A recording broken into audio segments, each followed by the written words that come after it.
नमस्ते, प्रणाम। मैं प्रतीक्षा तिवारी बोल रही हूँ। मैं एक देवी गीत सुनाने जा रही हूँ। अगर आप सबको अच्छा लगे तो लाइक, सब्सक्राइब, शेयर करना मत भूलिएगा और कमेंट में बताइएगा कि मेरा गीत कैसा लगा, अच्छा लगा या नहीं।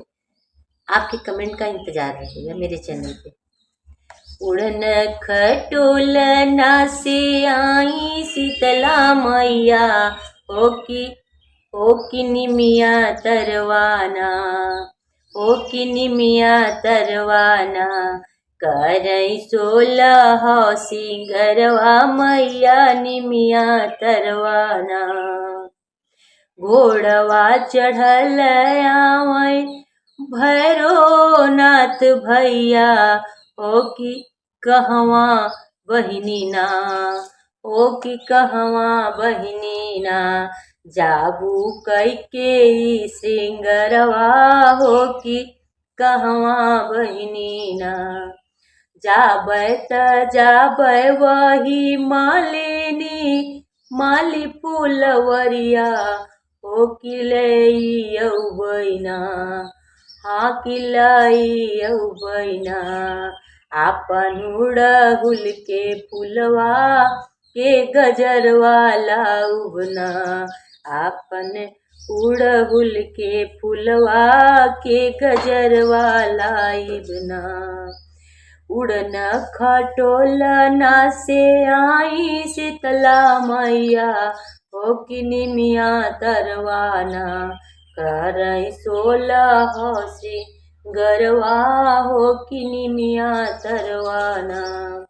घोड़वा चढ़ल आवै भैरो नाथ भैया, हो कि कहवा जाबूना, बहिनी कैके सिंगरवा, हो कि कहवा जाबूना।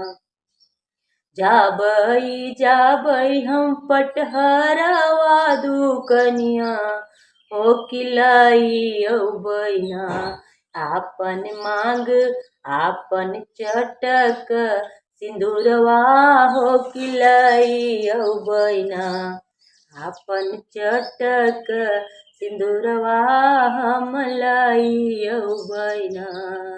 उड़न खटोलना से आई शीतला मैया, हो कि निमिया तरवाना, कैके 16 सिंगरवा मैया निमिया तरवाना। घोड़वा चढ़ल आए भैरो नाथ भैया, हो कि कहवा जाबिउना, बहिनी कैके सिंगरवा, तू तो कहिया जाबूना।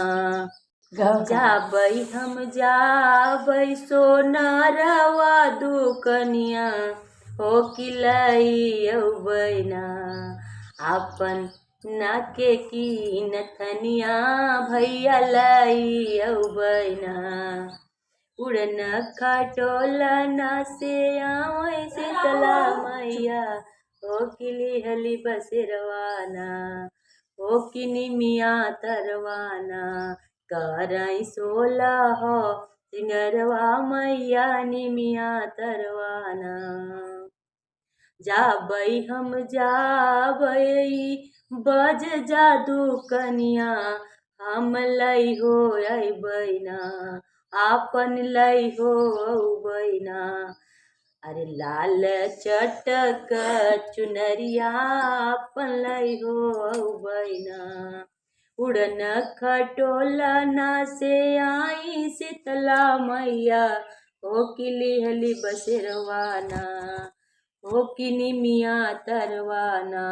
मैया करथी सिंगरवा, हो कि निमिया तरवाना।